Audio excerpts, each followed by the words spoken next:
Ladies and gentlemen, thank you for standing by. Welcome to the BIA Knowledge Leadership webinar. During the presentation, all participants will be in a listen-only mode. If you would like to ask a question during the presentation, please use the chat feature located in the lower left corner of your screen. If you need to reach an operator at any time, please press *0.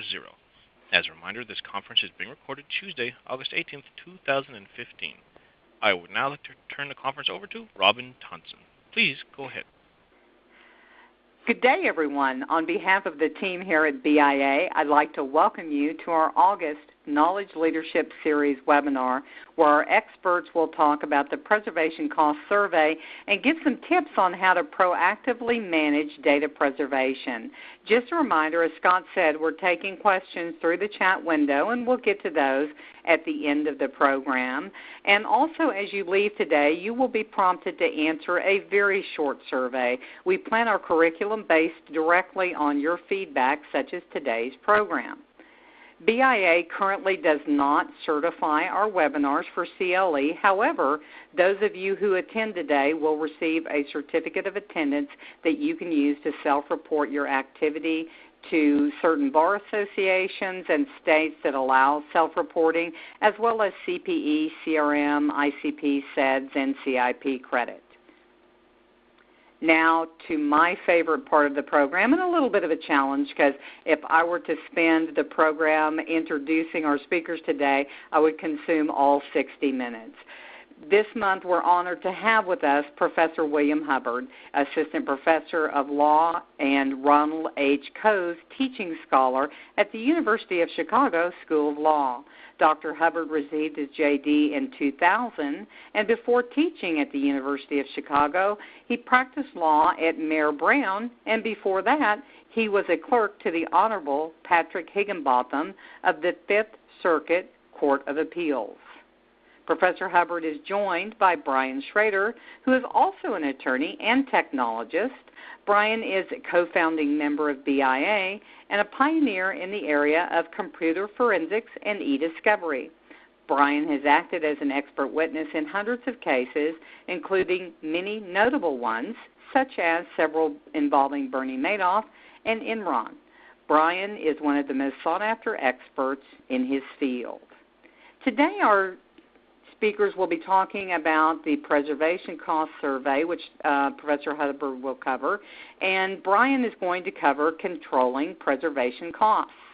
And with that, I would like to turn the program over to you, Professor Hubbard. Thank you very much, Robin. I'll just spend a few minutes talking about the Preservation Cost Survey, which was a research study that I conducted over the last few years, looking into the different type of costs and burdens that preservation activities impose on companies that find themselves facing litigation or potential litigation. For about 5 years now, the federal rulemaking committees have been considering the possibility of amending the Federal Rules of Civil Procedure to provide some more guidance than currently exists on the requirements to preserve data and documents in anticipation of litigation. And that process has culminated in some amendments to the Federal Rules of Civil Procedure that will be taking effect this December 1. But as part of that long process that led up to these recent amendments, there was a lot of discussion about whether the federal court should do something to try to better define the scope of the obligation to preserve data, and how the federal rules might be amended in order to do that.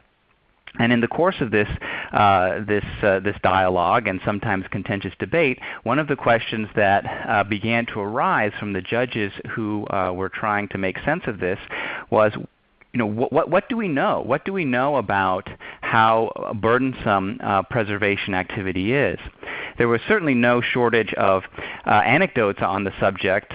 Many companies, especially the largest companies, could report many examples of cases where their efforts to preserve data cost them, in some cases, millions of dollars, and much of the data would end up not being even used in the litigation. But at the same time, there were also studies, including studies by the Federal Judicial Center, which is the research arm of the U.S. courts, that seemed to indicate that the cost of discovery overall, this isn't just preservation costs, but the cost of discovery overall in a median case, within their sample, was a very modest amount, something like $20,000 for each party. And so there was this sense that there were two sides to the debate that were citing what seemed to be very different numbers, and it wasn't clear whether preservation costs were a serious problem, let alone a problem that the federal courts should take steps to deal with. And as a consequence of that, it became very clear to the judges and to many of the companies who were trying to engage in a dialogue with the courts about how to deal with preservation costs, that what they really needed was some hard data, was some hard numbers that would quantify what companies were up against in terms of complying with the duty to preserve data. And so I was actually approached by some groups that wanted to kind of develop this kind of data, and I was commissioned by them to conduct what came to be the Preservation Cost Survey, and that's what I'll spend a few minutes talking about the results of in just a moment. And as part of this survey, the idea was to generate data that would inform the rulemaking process and try to give some sense of how we should think about this tendency that was often described as over-preservation, this concern that a perceived failure to preserve enough would lead to some sort of sanctions, and that fear of sanctions was leading to a large amount of preservation activity, maybe more than was really necessary. Okay, so next slide, please. So I'll say a little bit about about how I conducted the survey. With the help of a number of groups, I was able to reach out to a large number of companies to collect various kinds of data from these companies. And the final sample ended up being 128 companies. The smallest companies had fewer than 20 employees. The largest companies were among the largest companies in the sample were among the largest companies in the U.S. A wide cross-section of industries were represented in this sample. And what I collected was several different types of information from these companies. All of the companies received a questionnaire in which they were asked about their experiences, basically to rate their experiences with different kinds of preservation activities, emails, hard drives, social media, and so on. They were also asked to report hard numbers, quantitative numbers in terms of how many litigation holds, what percentage of their preserved data ends up getting used in litigation, and so forth. Not surprisingly, one of the things I found as I began to gather this data is a lot of companies don't have a good sense of their own preservation costs, let alone a sense of what preservation costs generally look like. And so part of this preservation cost survey was really aimed at providing information not just to judges, frankly, and not just to policymakers or lawyers, but in some sense really providing information to the companies themselves about the nature of their own preservation costs, which for most companies had never been quantified before. So, in addition to the survey questionnaire that I provided to all of the companies, I conducted in-depth interviews with a number of companies that were able to provide the time and the opportunities for in-depth interviews. And from a subset of companies, I was able to get detailed data from their own internal records of the litigation hold activity that those companies were conducting across the various cases and other litigation matters that they had in recent years.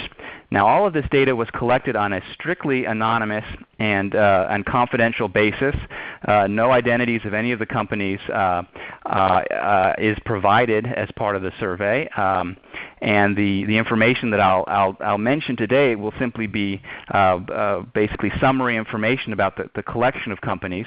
And that was actually a big part of this study, was ensuring the confidentiality of this information, because I'm sure, as all of you listening understand, information about one's own litigation costs is the last thing you want being made public. But it's also extremely valuable data, not just for lawyers, but for the judges and policymakers who frankly are in a position to try to do something to improve the legal environment. And so that's really what this survey design was trying to get at.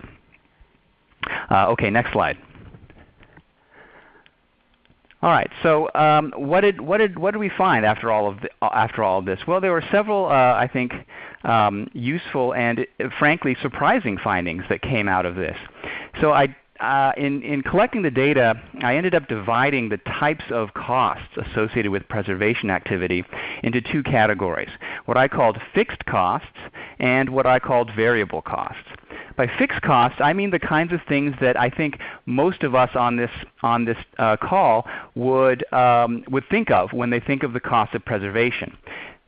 Some large companies, for example, will spend literally millions of dollars on a single piece of software, or on a data vault for maintaining archives of emails or the like, because these systems, they're very large, they're very expensive, and they're used to retain electronic records for the purpose of compliance with litigation. So those are fixed costs in the sense that whether you end up collecting one email or you end up collecting 1 billion emails, you still have to pay for this data vault. On the other hand, there are variable costs, and these are the costs that often get overlooked when the topic is the cost of preservation activity. By variable costs, I mean these are the costs that are spent on a case-by-case basis that really depend on the individual facts of the case, and they can be bigger or smaller depending on how much there is to preserve. And the biggest part of variable costs, as I calculated it, was basically the lost employee time spent generating, if you're the legal department, or complying with, if you're people outside the legal department, litigation holds. So you have to write up litigation hold notices, you disseminate them to the employees of your company who may have relevant information, and then they take maybe only a few minutes, maybe even hours, but they take some amount of time to read the litigation hold notice, set aside whatever documents they think are relevant, make any changes they might need to make to their files on their computer, and then go about their business. But it's that lost time, even if it's a few hours or even just a few minutes, it's that lost time that is time that's diverted from whatever the activities of your company are supposed to be, and they're diverted to compliance with preservation costs. So that's what I call the variable cost of preservation, and that's a cost that really hadn't been accounted for in the whole debate about preservation. And the bottom line finding here was what I like to call the preservation iceberg, which is if you actually add up all that employee time by looking at how many employees are subject to litigation hold notices every year, and how often they're sent litigation hold notices, and you just set aside a few minutes or a few hours per year for the employees who are subject to litigation hold notices, you end up with what turns out to be a lot of time. And of course, time is money. A lot of time being diverted from business activities toward preservation compliance. And so for the largest companies in the sample, they would report to the judges $1 million, their $2 million, their $4 million, their $10 million spend in a single year on technology, basically, to comply with preservation costs. But what they didn't realize was they were also bearing costs in the tens of millions of dollars in terms of lost employee time spent complying with preservation activity. So the surprising result is that the numbers that the most burdened companies were reporting to the judges about their preservation costs actually turned out to be significant underestimates of the total costs that they were facing. So that was, I think, maybe the biggest and most surprising result here is once you take into account all of the costs, not just the easy to measure costs, but all of the costs, you're talking about really a lot of money, especially for the biggest companies, of course, because they have the biggest litigation burdens in general, and not surprisingly, their cost in terms of compliance with preservation run into the tens of millions of dollars per year. But for smaller companies, as well. Now, one of the things that I observed in the results comparing larger and smaller companies was that unlike the largest companies, the smallest companies in the sample almost invariably spent little or no money on technology solutions to preservation. In fact, many of them did not even make investments in process solutions. In other words, in developing litigation hold policies, even if they weren't investing in high-tech solutions to controlling preservation costs. And I think the reason for this is that smaller companies, and I'm not talking about mom and pop companies. Many of these so-called smaller companies were companies with 100 or 500 or 1,000 employees. But many of these smaller companies didn't have a large amount of litigation, and so they didn't feel that they had that it was worth the big fixed investment in technology when they only have a limited number of cases per year. But the downside of that is because they don't have technology solutions and because they don't have litigation hold processes in place, their response to individual cases is more ad hoc, and as a consequence they expose themselves to a greater amount of risk in litigation. So there are different the costs for big and small companies are a little bit different, although for both of them variable costs are very high. But the risks faced are often, on a per case basis, actually bigger for small companies, even though they have many fewer cases to face. All right, next slide, please. Okay, so just a few other results, and then I'll wrap up.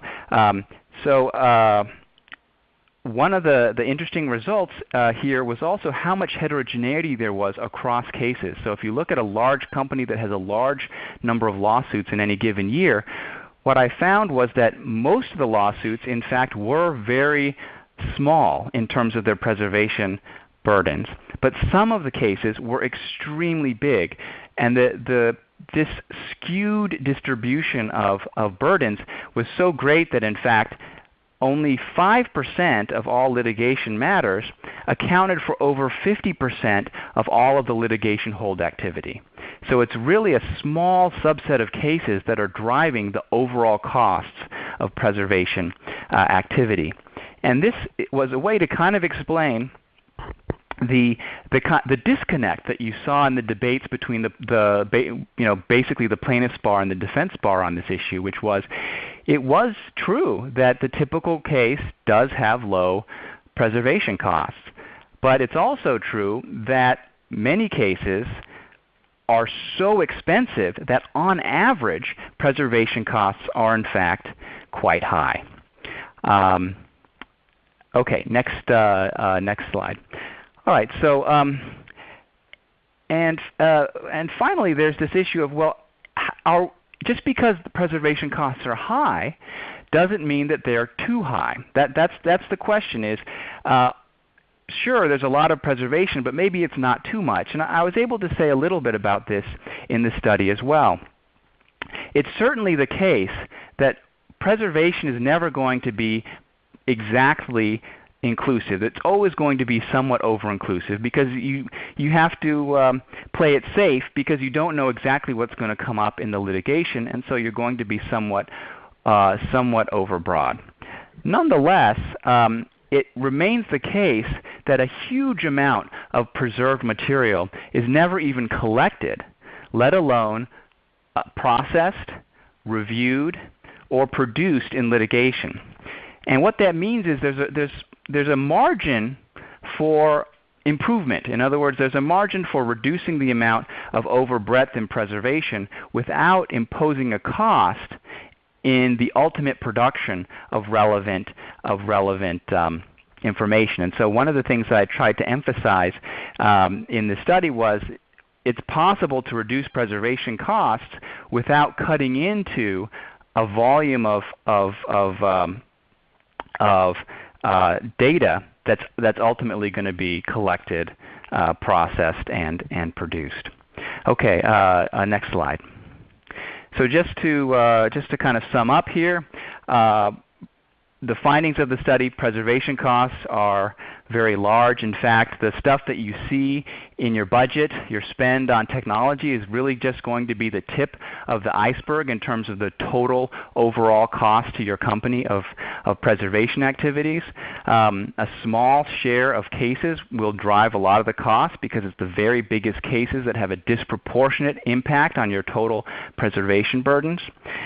Most preserved data never gets used, and so tailoring your preservation activity is a way to reduce the amount of overbreadth in what you're preserving without actually reducing the amount of relevant information you end up producing in litigation.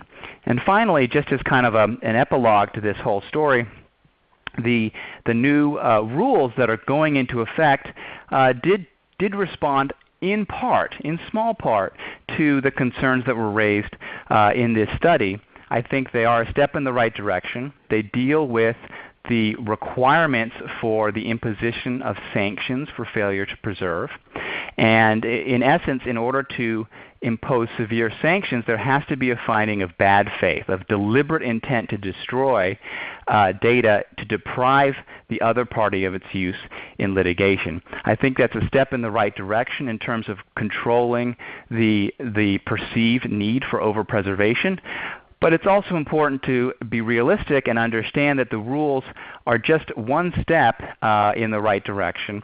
They don't address what the actual scope of preservation should be, when the duty to preserve triggers, or other important questions. And those are questions that will continue to be worked out by companies and by the lawyers and technologists who advise them.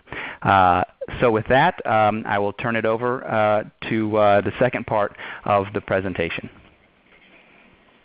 Well, thank you very much, Professor. It's very interesting information that you found there. I think it reveals the true costs, and especially the soft costs are something that I think a lot of people might have thought a little bit about, but never had a quantification of that. And having that, I think, really helps not only arguments around how to control costs, but also just in burden discussions as well, especially when you look at the soft costs are really where all those the burden truly lies. So that being said, I wanted to take a little bit of time and talk about some of the top ways in which you can help really kind of control your costs in the early stages of litigation around preservation and data collection, and focus on that. Now, as Professor Hubbard said, you're always going to be over-preserving data. There's just no way around it. There's no way for you to be absolutely perfect down to the file and say, here's exactly what I need to preserve. So given that kind of exception, that the preservation step, which by its very nature you don't really know what the case is about yet, you haven't really focused in on the issues, you're always going to be doing a little bit of over-preservation. So with that in mind, are there ways, and how can we control some of those costs? And so we'll go through some examples. But first thing, one of the things I did want to say was, and let me see if I can, there we go. Come on. There we go. Sorry, I couldn't get the slides advanced there for a second. One of the things I wanted to just kind of talk about really quickly is we're all familiar, or hopefully most of us are familiar with the EDRM model. Very, very useful model, been used for years. And one of the things that's inherent in the model but not blatantly put out there, as I have with my big red arrow here, is that the costs of e-discovery exponentially rise as you move from left to right. But one of the things that we don't ever pay much attention to is that you can significantly reduce your costs on the right by putting in a little bit of extra time and effort and thought in those initial first steps, not only kind of in information governance generally, which is a topic for another conversation, but when it comes to actually a litigation and having to take the steps to preserve and issue legal holds and even collect data, if you do those stages correctly, you can not only control your costs and preservation, but the savings that you'll realize in those first few steps will be exponentially increased as you move to the right-hand side. So that being said, let's talk about the first topic, which is something you should start doing actually before preservation ever comes around. We're all kind of familiar with common business practices. We have business continuity organizations. We have incident response and hacking response teams. We have all sorts of stuff like that, especially in the technology industry.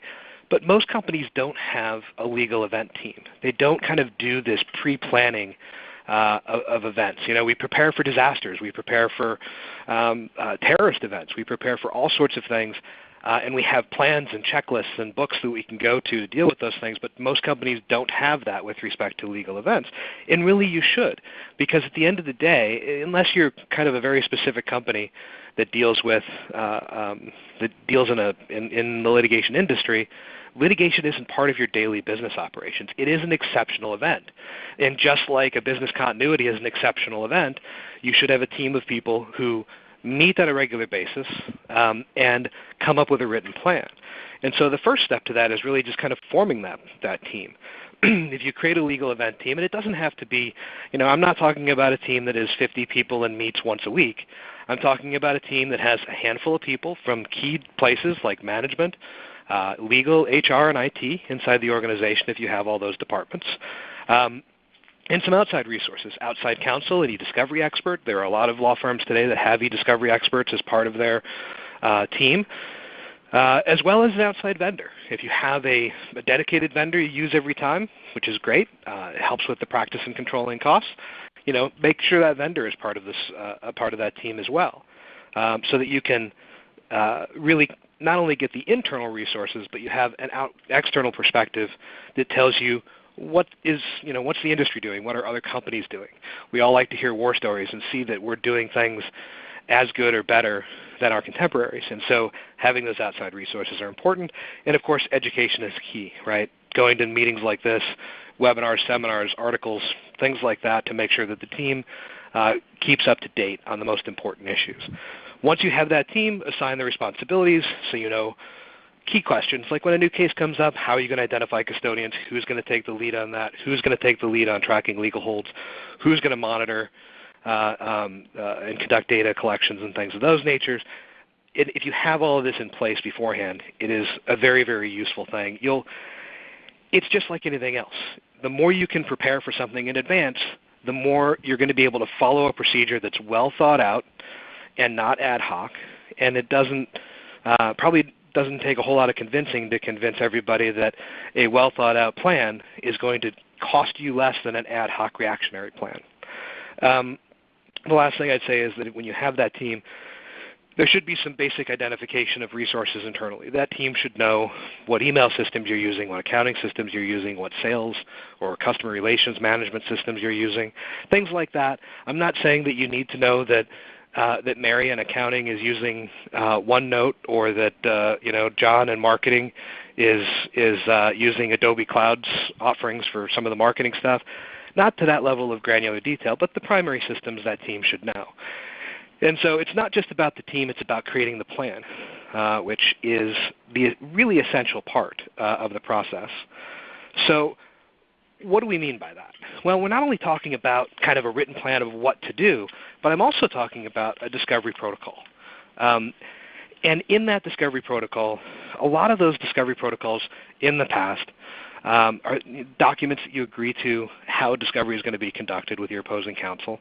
A lot of those that I've seen primarily focus on the last steps of a litigation, how you're going to figure out keywords, what date ranges might be, what the format of a production might be, things like that that are great and things that you want to factor in, but so many of them neglect the early stages. How are you going to go about identifying custodians? Can you come to an agreement on some of the issues?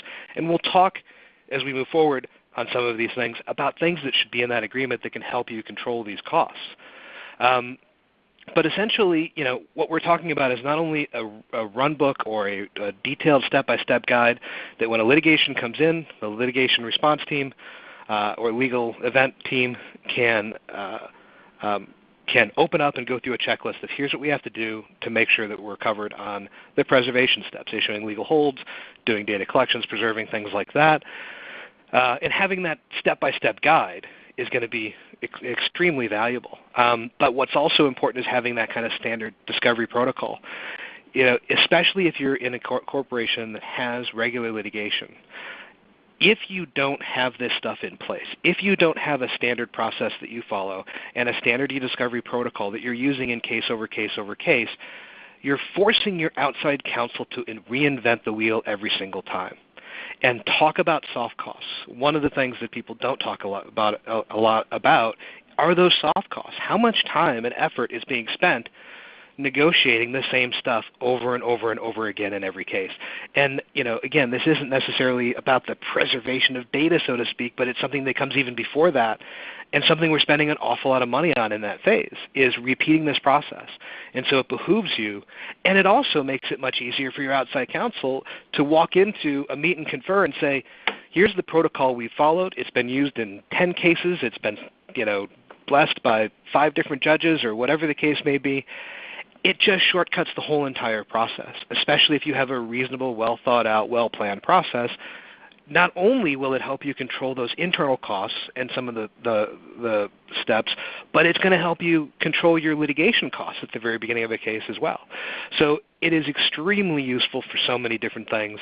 And having this process in place, as we'll talk about as we kind of go through here a little bit more, will help you also control your internal and soft costs as well. And again, one of the things that should always be done is that the team should meet on a regular basis. We recommend to our clients at least annually, preferably quarterly, but somewhere between annually and quarterly or semi-annually is fine. But the team should get together, review not only the documents in question, but how those documents have played out in various cases. Have they come across things? Have they change protocols because of a negotiation, and should those changes become part of the standard process? Really making sure that it becomes, we never want to think about litigation steps like this becoming routine, but they should be something that is routine enough that it doesn't impact your daily business operations. And we'll talk about some of this stuff later, but I've had clients before who I spoke to a manager in a medical devices company that we're speaking to recently, and one of his biggest complaints was that he's been kicked off of his computer more than a dozen times so far this year for almost a day at a time to do imaging for collections and litigation. And it just goes to show that that's like the extreme example of how ad hoc procedures, where every case is treated as something brand new, where there aren't any standard processes and procedures. It's not just about the amount of data you're collecting. It's about the amount of custodian. One of the best things that I think came out of Professor Hubbard's study is those soft costs are enormous. And it's something that so many of us don't pay attention to, but that things like this can really, really help drive down those costs. So on to the next top tip. Effective custodian management. This is one of the things that I think we really don't think too much about, and it kind of comes from a check-the-box mentality. The idea here is that you need to think about custodians not only as a resource, but as a dynamic resource. You don't want to intrude on their time too much because there are soft costs and getting them away from their daily business. But you do want to effectively manage and utilize the custodians to help control the costs in these cases. And in fact, this isn't just something that I came up with. There's a guiding principle in the Electronic Discovery Institute, and their Judge's Guide to Cost-Effective Discovery said the single most effective cost reduction method is to focus on knowledgeable client personnel. And the idea behind this is you don't know, going into most cases, what actually happened. And so the custodians are the ones that know where the bodies are buried, that know who was involved in the case, that know where the documents are. And it's important to speak to them and really get to understand whether or not you've got the right people, and if you need to add or remove people or whatever along the way. It should be a dynamic process. It should be something that is thought about as growing with the case. Now the next slide is something that I pulled out of our discussions on legal holds, and just kind of step-by-step little guide here for doing and issuing legal holds. But the reason I included it here is because the first step is all about what we're talking about here. The best way to control your costs are to control the number of custodians you have in a case. You want to cast a wide net, but you don't want to cast a too wide a net. If you find yourself placing the entire company on legal hold in cases, then you're probably not doing it right. Yes, it's easy sometimes to just say, put everybody on legal hold in this because this is a big case. But is that really necessary? And you're really kind of damaging yourself in multiple different ways there. Not only are you extremely going overboard on preservation by doing that, but you also start creating a kind of an atmosphere inside the company that, I get hit with every legal hold, it doesn't matter, I'm not on this case, so I stop paying attention to those things.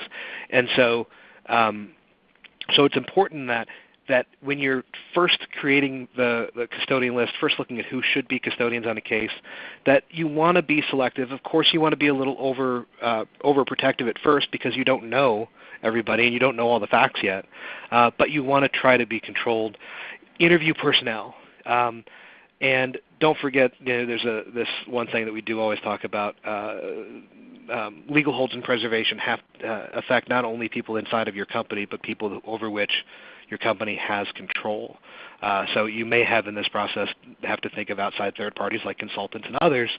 There are a couple of famous cases about it.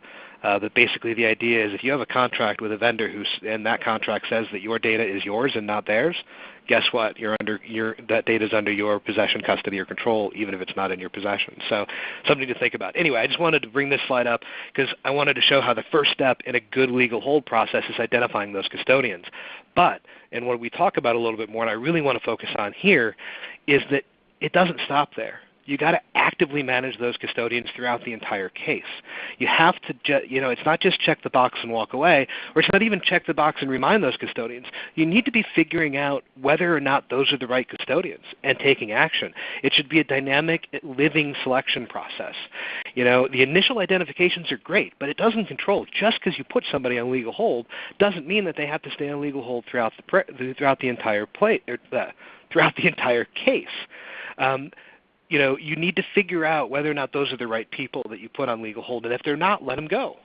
If they tell you that there are other people, you might be able to add to it. It should be a dynamic living process that grows as your knowledge of what's going on in the case grows. And how do you do that? Custodian questionnaires and interviews are absolutely the best way. It is the best and easiest way to manage costs early on. And you can use free online systems like SurveyMonkey and others to do your custodian questionnaires and interviews. If you've got if you have a question of whether you should be thinking about doing custodian interviews where the outside counsel actually either sits down or has a telephone conference or whatever with the individual custodians, or whether you should do surveys, you can do either. Generally what we see is that the more custodians you have, the more tendency it is that you go the survey route or the questionnaire route first, and then interviews come later. By the way, I was just going to say, I said there are a lot of free services like SurveyMonkey and those things. Just keep in mind that some of those systems will like other free email and whatever, will read the content. So just be aware of that and make sure you've got security involved. But the point is, it's simple, it's cheap, and it's easy to do. And so many people, the biggest mistake I see companies make over and over and over again is they use those custodian questionnaires at the very outset just for e-discovery purpose, just to figure out where data is. But they're so much more powerful than that. Your first step really should include questions to the custodians. that really get to the part of should they be a custodian? How much do they really know? Were they involved in the design of this widget or that widget? Were they at the board meeting where this particular decision took place? What do they know about those things? Do they know anybody else who should be considered a custodian? Questions like that, really understanding the process, getting as much of that information as you can early on. And again, if you do it in an automated way where the questions are yes or no or multi-choice, you can, yes, it's interrupting the employees, but very, very, very briefly compared to other solutions, and you're getting invaluable knowledge that will allow you to tailor that preservation and lower your overall costs across the board. One of the next big ways is think about prioritizing custodians. Now, this is a concept that is not something that we kind of invented or came up with on our own. And in fact, there are a lot of courts out there that have come out with recommended protocols that talk about starting to look at primary custodians first. The IP courts, for one I know, have a recommended process around this that not only control the number of custodians, but can also control the number of interrogatories and other things as well.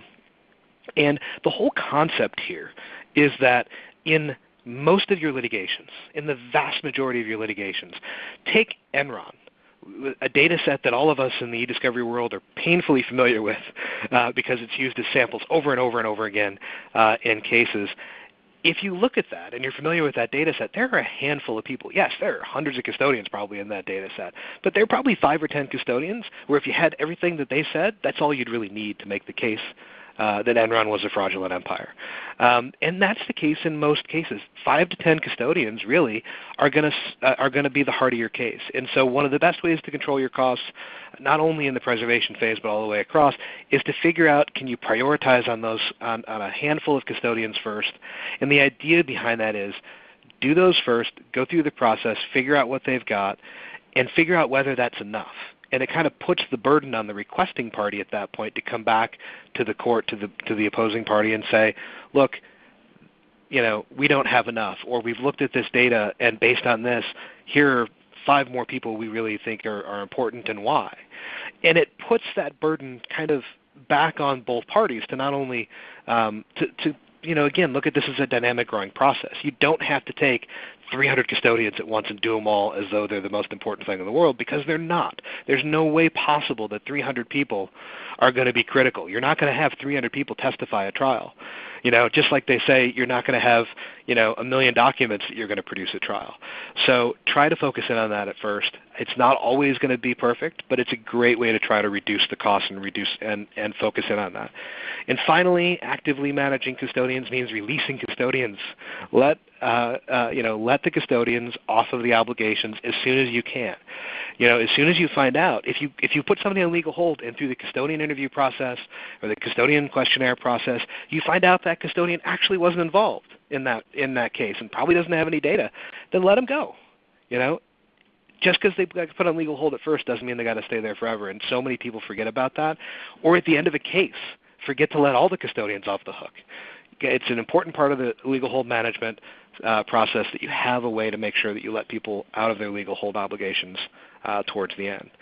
So that being said, let's talk a little bit about targeted preservation and collections. Right? Once you get past that managing legal hold and managing your custodians and really kind of focusing in on the ones that are really important, how do you then go about collecting data and preserving? And one of the things that we find that drastically increases the cost of preservation is that so many companies are still looking at full hard drive images. I talk to companies every day who say, I've got a stack of hard drives, because every time somebody gets put on legal hold, they issue, they'll image the hard drive. Or when a custodian leaves the company, they'll pull the hard drive and put a new hard drive in the computer before they send it out to a new employee, and then they end up with bins and closets and stacks and stacks and stacks. I spoke to someone the other day that has over 30 terabytes of data that they're just sitting on legal hold from people who've left or collected or images that they've done over time. And the reason this is such a problem is because hard drive imaging, which is kind of the traditional process in the industry, is designed to be incredibly over-inclusive. You would never, for example, if you were going to go to your client and get paper documents, you wouldn't collect every single filing cabinet, every single piece of paper, go through the shredders, go through the garbage cans, go through the desktops, go to ridiculous levels of lengths to grab paper.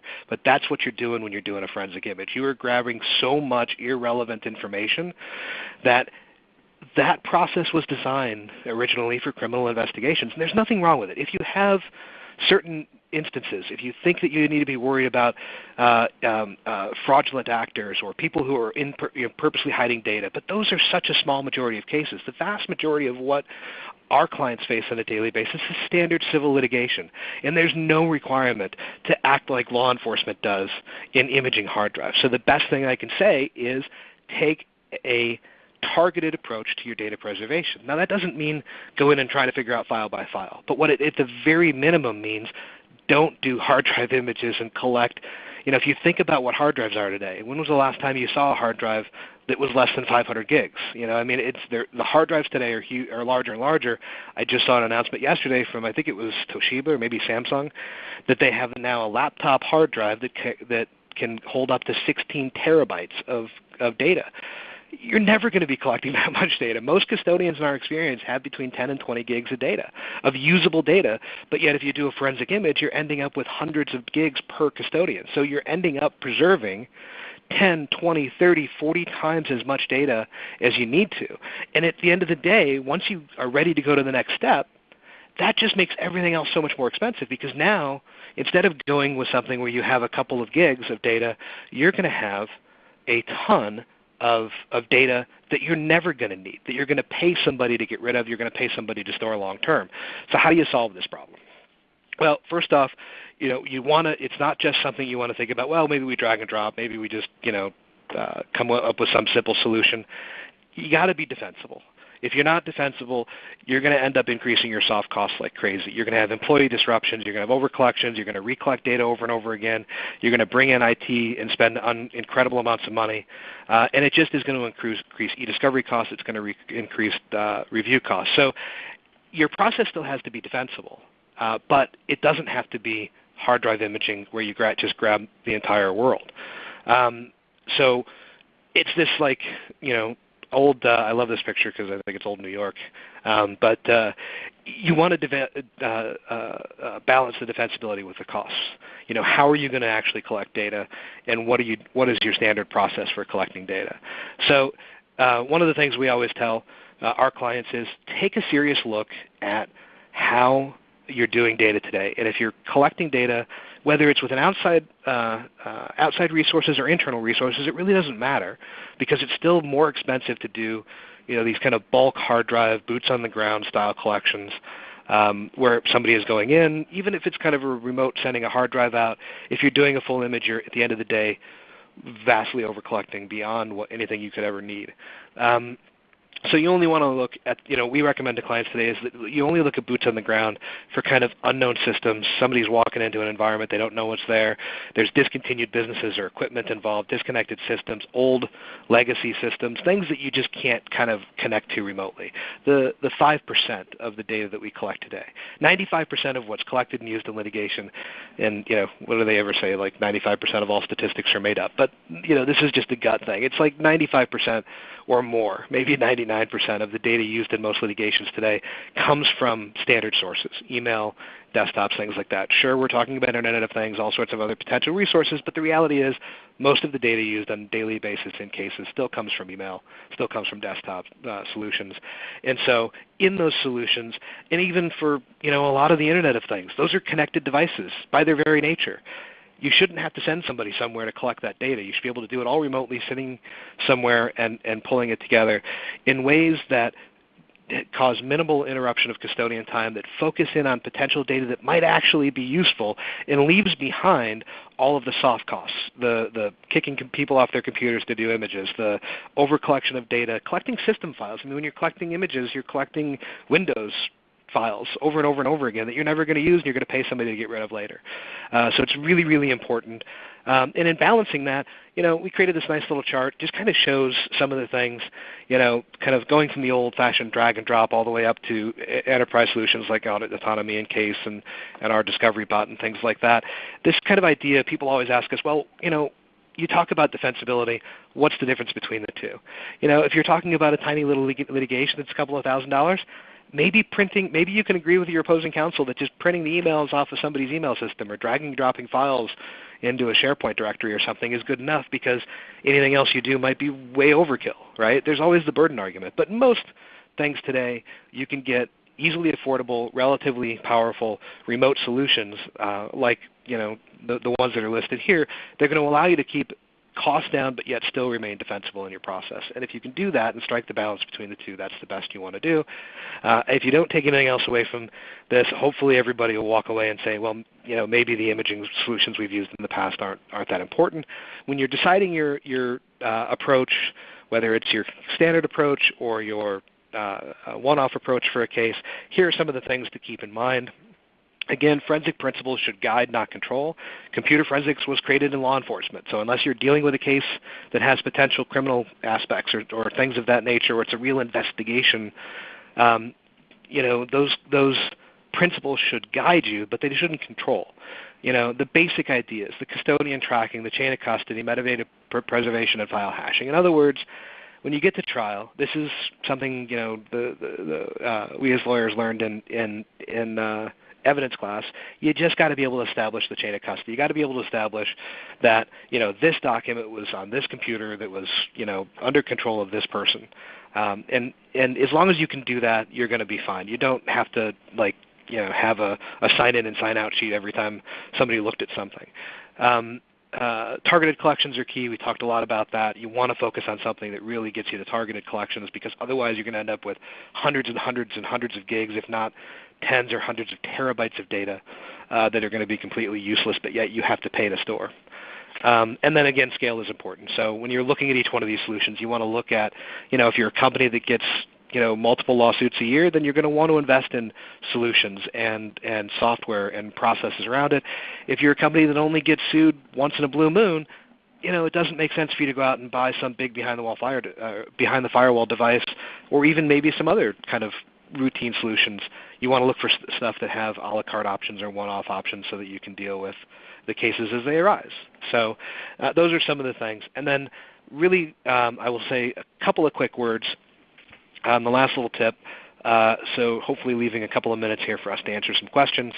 My last tip is embrace technology beyond the preservation step. I've talked a lot about this kind of newer technology, better technology to target preservation, target data, and really get to the user data, which can reduce your preservation costs from a technical perspective by 90%.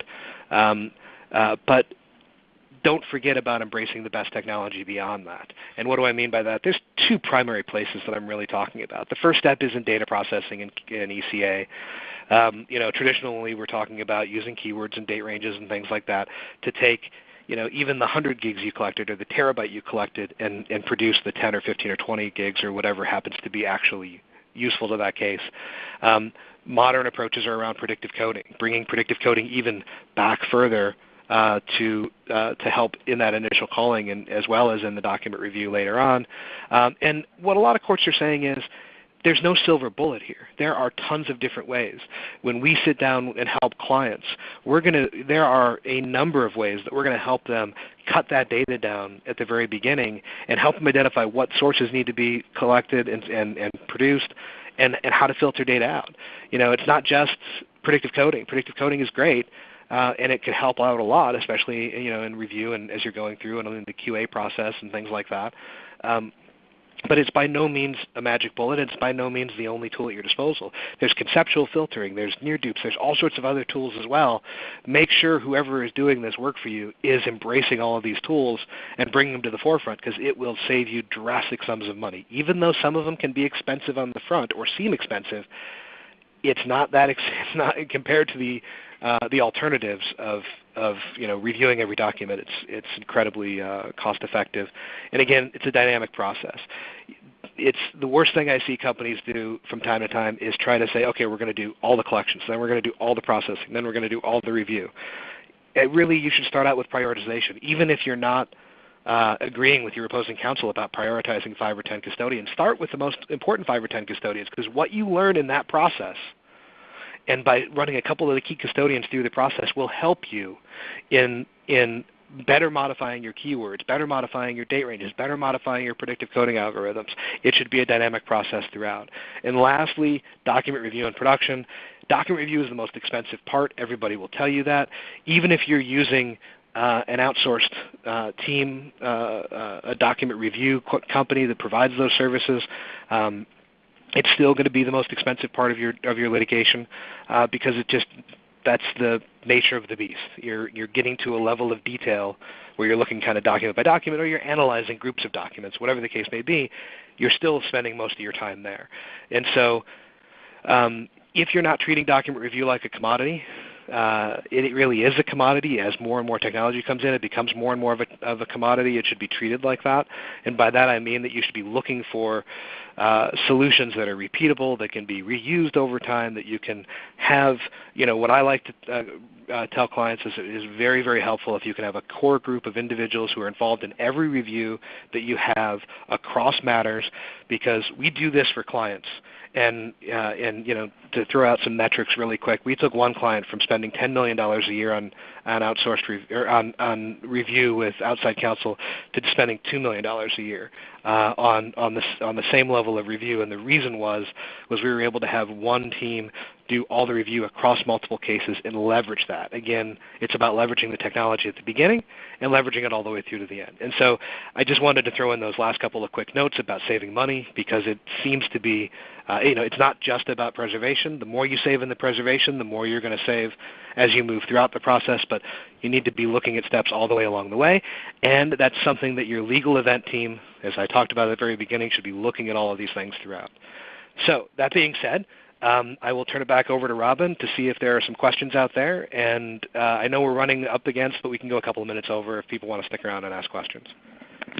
Hey, gentlemen, that was absolutely fantastic. I've got one question, but it's multifarious, and I think that you may choose to split it up. So here's the question that came through. Did your study findings discover the real cost for preservation?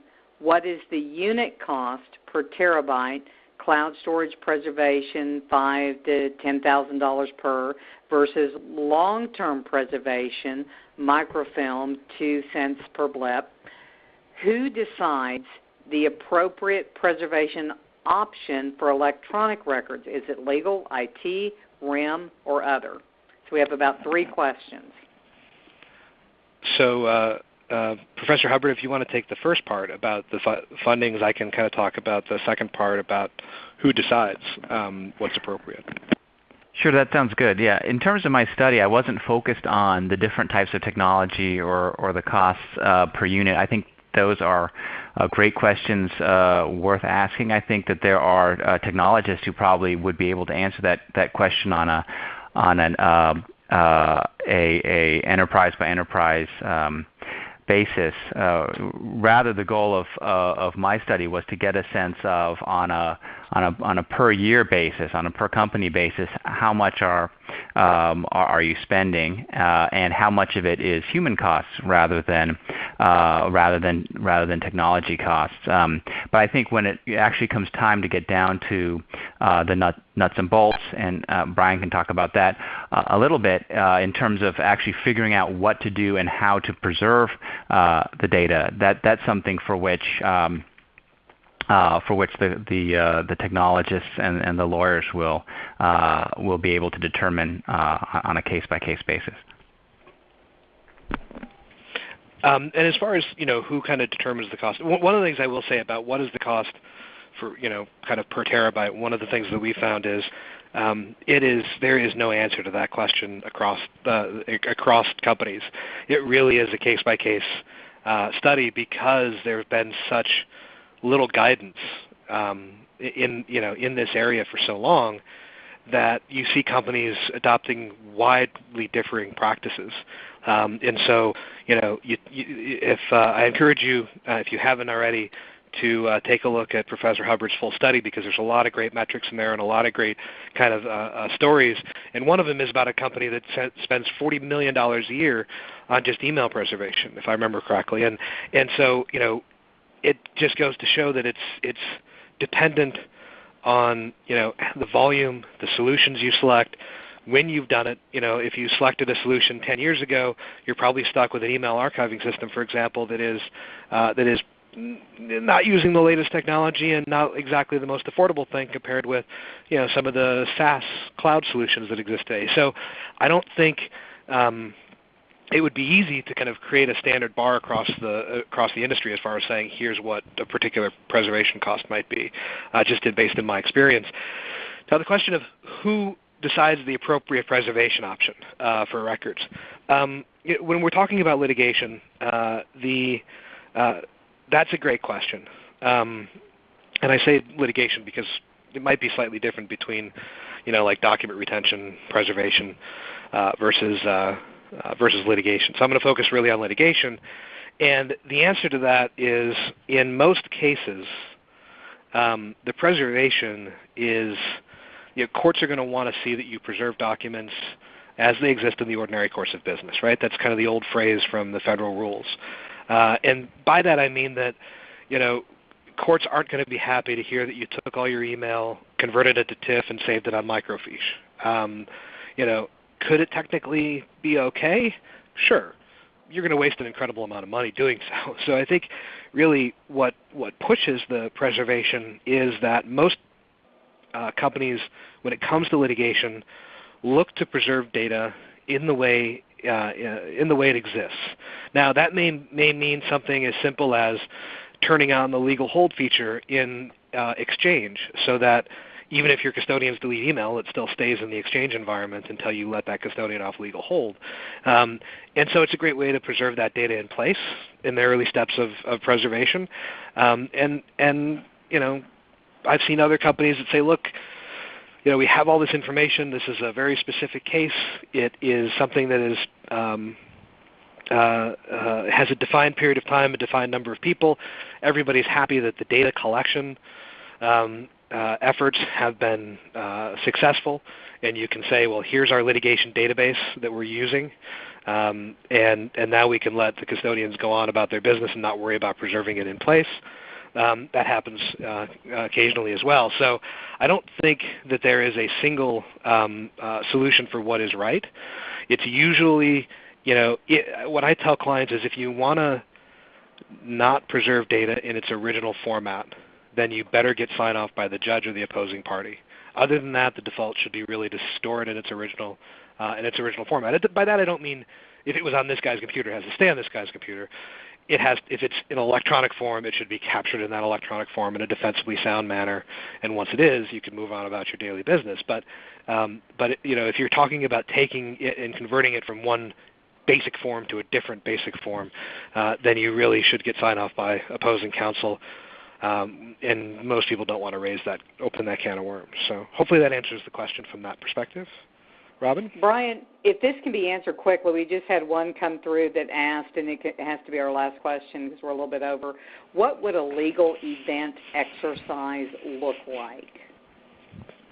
That is an awesome question that I've never gotten before.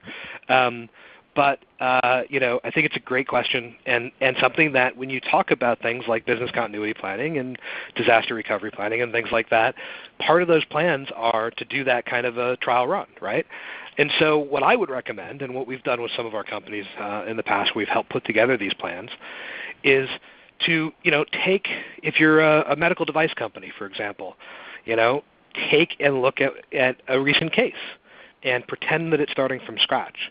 If you're a technology company and you get IP litigation, take the most recent IP litigation. So look at the kind of matters that your company experiences on a regular basis, create a kind of mock matter, and figure out how far you want to move along the process. But at the very least, it should be, okay, the the notice comes in, however you find out about it, the team meets, what would they go through? They should actually, pretend that this is a real case. And it's a great way when you're putting those plans together in the first place to test it, but also as part of your annual kind of review of those. With a lot of our corporate clients, we do what we call State of the Unions, and part of the process there is for us to not necessarily do a mock, but we go through every case that has come up in the last year and kind of walk through the process and say, did it work here? Are there things that we should be adjusting? Are there modifications to our standard agreements that we've agreed with other parties that should become part of our standard? Things like that. So it's more of a postmortem on those actual events than it is kind of the trial. But especially when you're creating that plan, I think it's a great idea to have mock trials or mock drills. And the team gets together and pretends like here's the litigation, and you model it after whatever your most common litigation experience is. That was fantastic. I want to thank everyone who stayed on the call with us today and who came to our program today. We hope that you came away with tips that you can put into practice today, that you'll join us in September when we're going to do a security and privacy update with Michael Geske. I'd like to thank our distinguished speakers today, William Hubbard and Brian Schrader, for your valuable time in educating our constituency. Thank you, everyone, for attending. Have a great weekend. Bye.